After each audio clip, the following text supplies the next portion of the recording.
တခါကစင်းလန်းဆိုပြီးတော့တောအုပ်ကြီးတစ်ခုအတွင်း၌ဘူဝတ်ဟုအမိရတော့တောဝက်ကြီးတစ်ကောင်နေထိုင်လေသည်ဘူဝက်သည်အခြားသောတောဝက်များနှင့်မတူဘဲအမြဲတမ်းစေးကမ်းရှိပြီးတတိဝီရိယနှင့်ပြည့်စုံသူဖြစ်သည်နေသာသောနနက်ခေတ်တစ်ခုတွင်ဘူဝက်သည်တစ်ပင်အိုကြီးတစ်ပင်၏အနီး၌အလုရှုပ်နေ၏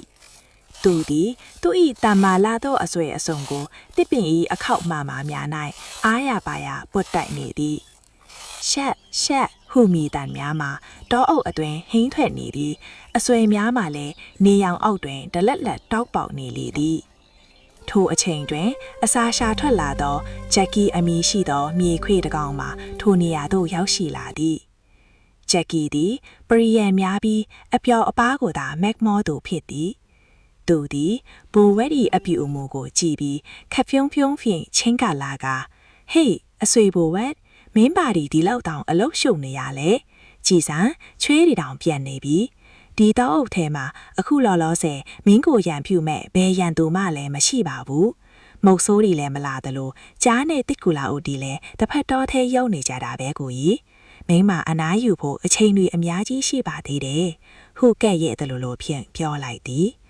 ဖိုဝတ်သည်သူ့၏အလုပ်ကိုမရနာပဲတင်းငိမ့်စွာဖြင့်ပြန်လှည့်ဖြေကြားလေသည်အဆွေမြေခွေမင်းပြောတာမှန်ပါတယ်အခုလော်လောဆယ်ငါ့ကိုတိုက်ခိုက်မယ်သူမရှိသေးဘူး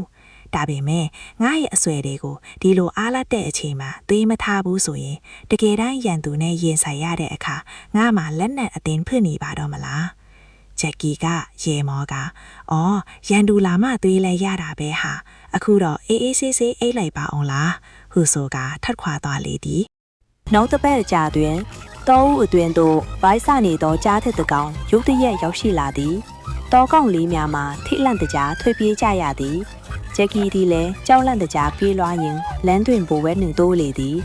ကြားထက်သည်တမ္မာလာသောဘိုဝဲကိုမြင်သောအခါအားရခုံဝပြန်ပြင်လိုက်သည်ထို့သောဘိုဝဲသည်ရှောင်းတင်းချင်းမဖြူပဲသူထွေးထားသောချွန်ထက်လာသည့်အဆွေကြီးများကိုထုတ်ကာရန်သူကိုရင်ဆိုင်ရန်အသင့်အနေထားချင်းဟိန်ဟောက်လိုက်သည်ကြားတဲ့သည်ဘိုဝဲ၏အဆွေများမှာအလွန်ထက်မြက်သည်အသင့်ပြင်ထားသည်ကိုမြင်သောအခါမိမိသာတိုက်ခိုက်လင်ပြန်လေတန်ရမည်ကိုစိုးရန်၍ဆုတ်ခွာသွားလေတော့သည်